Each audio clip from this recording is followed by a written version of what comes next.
Radio. Les Français parlent au français. Les carottes sont cuites. Les carottes sont cuites. Sud Radio Berkov dans tous ses états. Pourquoi appelle-t-on l'armée la Grande Muette ? La Grande Muette parce que ceux qui ont justement la tâche et le rôle de nous défendre effectivement contre les ennemis, qu'ils soient extérieurs ou quelquefois intérieurs, eh bien, on leur demande de ne pas parler. Mais quand on est à la retraite, on peut parler, et il y en a qui parlent, et il est important que quand on est un citoyen, on puisse parler, sinon est-on encore en démocratie ? Vraie question. Sud Radio André Berkov. Ça balance pas mal. Berkov dans tous ses états, ça balance pas mal sur Sud Radio. Charles, ne parle pas, ça fait trop de mal quelquefois. Oui, mais s'il y a des citoyens, s'il y a des hommes et des femmes qui expriment leur mécontentement, leur indignation, quand on est en démocratie, et je pense qu'on est encore en démocratie, il faut le dire, eh bien, en quoi leur en voudrait-on ? Le général André Coustou a écrit plusieurs missives, plusieurs chroniques, notamment dans Place d'Armes, où il est président d'honneur, et il a mis des points sur les i sur ce qui se passe dans le paysage français aujourd'hui. Non seulement le gêner, mais provoquer en lui des réactions fortes. Et nous l'avions reçu la semaine dernière, le général Coustou, et il a dit notamment ceci, où on parlait effectivement du pouvoir, on parlait de Macron, on parlait de ligne rouge, etc. Écoutez. En 2018, au moment de la crise des Gilets jaunes, le chef des armées, qui est le président, avait donné des ordres ou directives pour que l'armée soit interposée entre, d'une part, les Gilets jaunes, et d'autre part, le Palais Bourbon et l'Élysée. Avec, c'est ça qui est important, éventuellement la possibilité de tirer sur les manifestants.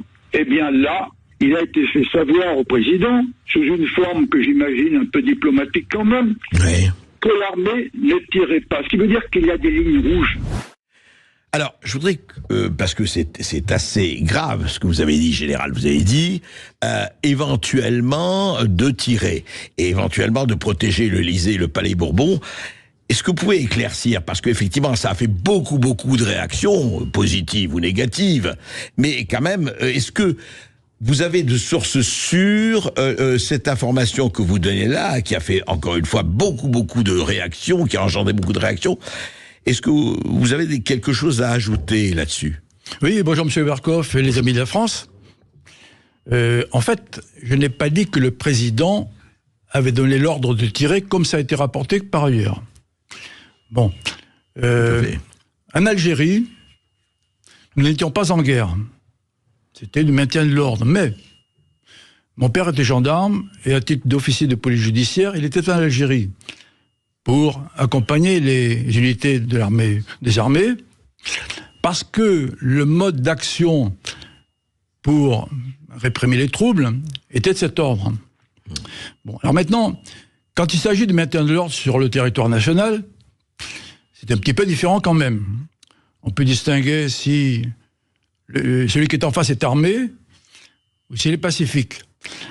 Le général Benteja, qui a été chef d'état-major des armées, également chef du cabinet militaire du président de la République, qui était M. Chirac, a expliqué un jour, auprès de M. El-Kabache, cette crainte qu'il avait que l'armée soit engagée.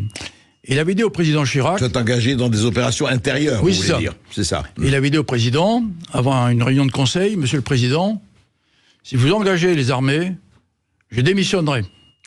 Et le président, qui savait de quoi il parlait quand même, parce qu'il avait fait son service, lui, oui. lui a répondu, mais mon général, ne montez pas sur vos grands chevaux. Il n'en est pas question. Parce que les deux savaient le risque encouru. Alors, quel est-il ce risque ? Formellement, quand on engage un soldat, soit c'est avec des pelles pour des questions de catastrophes naturelles ou provoquées comme la marée noire, l'opération Paille, j'en passe, soit c'est avec son arme. Alors, s'il a son arme, le FAMAS ou autre, c'est une chose.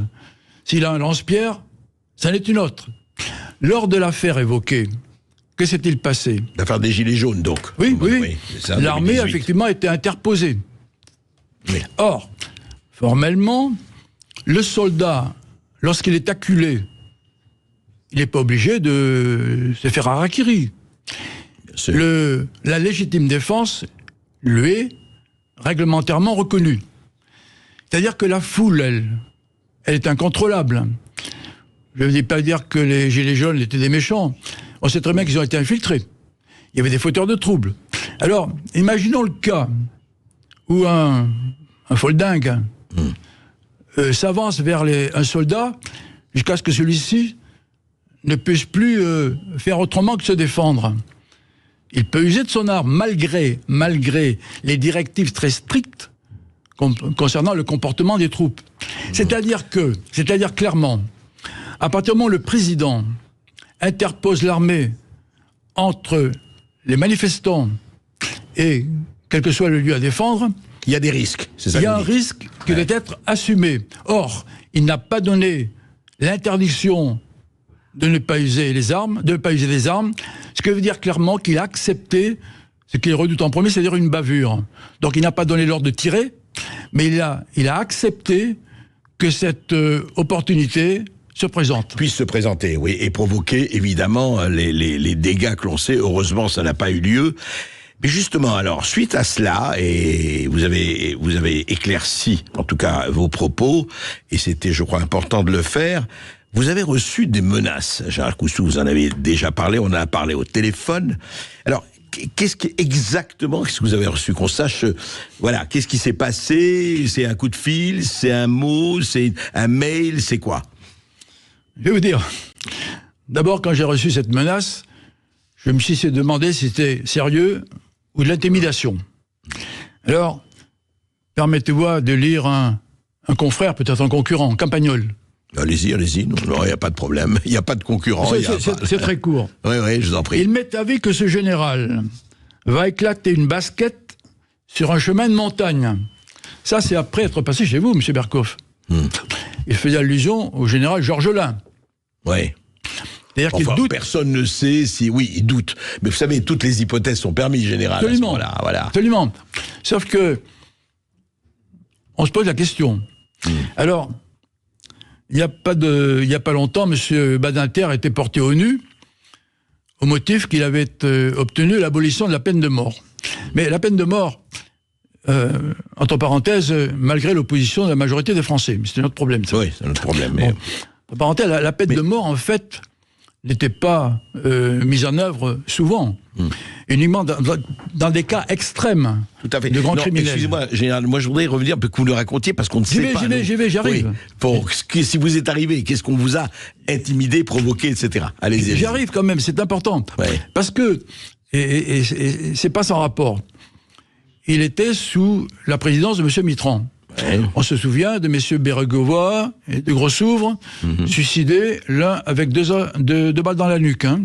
Bon, pourquoi je dis ça? Parce que les puissants, lorsqu'ils sont gênés par des gens qui en savent trop, n'hésitent pas à les supprimer. Or, un criminel, sauf, pardon, il s'en sortira aujourd'hui. Je ne sais pas vous porter la contradiction, mais on n'a aucune preuve absolue qu'ils ont été suicidés à bout portant, comme disait le Canard enchaîné, pour telle ou telle personne au moment de l'affaire Ben Barka, que vous connaissez. Donc, ce sont des hypothèses, mais nous, ce qui nous intéresse, c'est d'avoir le réel, et vous avez été face à une véritable intimidation. Alors, je n'ai pas eu la menace de la source directe, mais par une source intermédiaire que je connais bien et qui est fiable. Ce qu'il m'a été dit, c'est que, après m'être... après être passé chez vous, vous êtes un homme dangereux, on cherche la vérité, c'est tout. Le locataire de l'Élysée avait été fort chagriné. Bon, je suis surpris quand même qu'il s'intéresse à un lointain brigadier de province, mais passons. Vous n'êtes pas que ça, Gérald Cousteau. Oui, allez-y. On m'a donné le résultat des courses, j'avais deux options. Soit je me taisais jusqu'à l'élection européenne, et auquel cas, rien ne se passerait pour moi.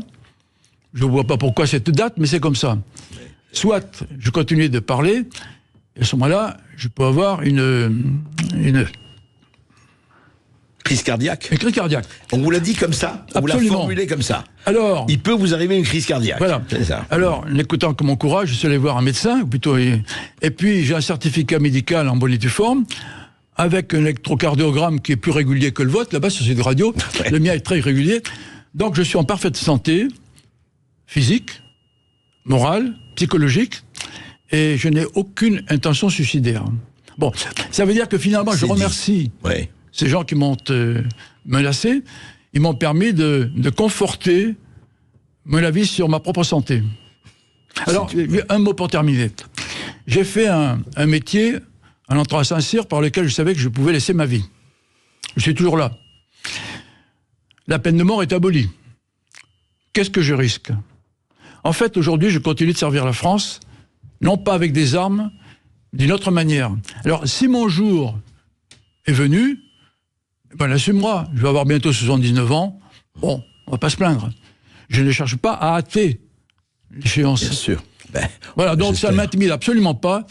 Et pour qu'il m'empêche de parler, il faudra effectivement qu'il me supprime. Mais est-ce que vous pensez, alors justement, mais votre ressenti là-dessus, parce que c'est vrai que ça a l'air assez hallucinant, on n'est pas dans un roman policier ou dans...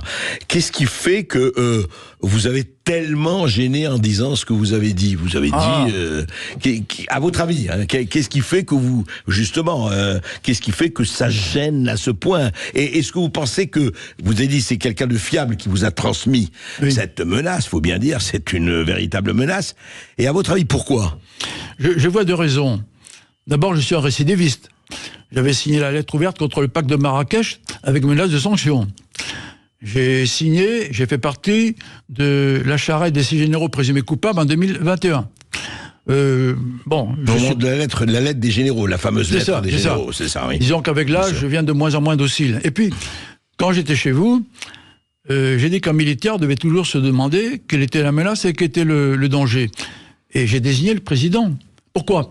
Parce qu'un certain nombre d'auteurs qui n'ont jamais été traînés devant les tribunaux ont accusé M. Macron. Personnellement, on ne leur a pas demandé de compte. Et moi, je constate.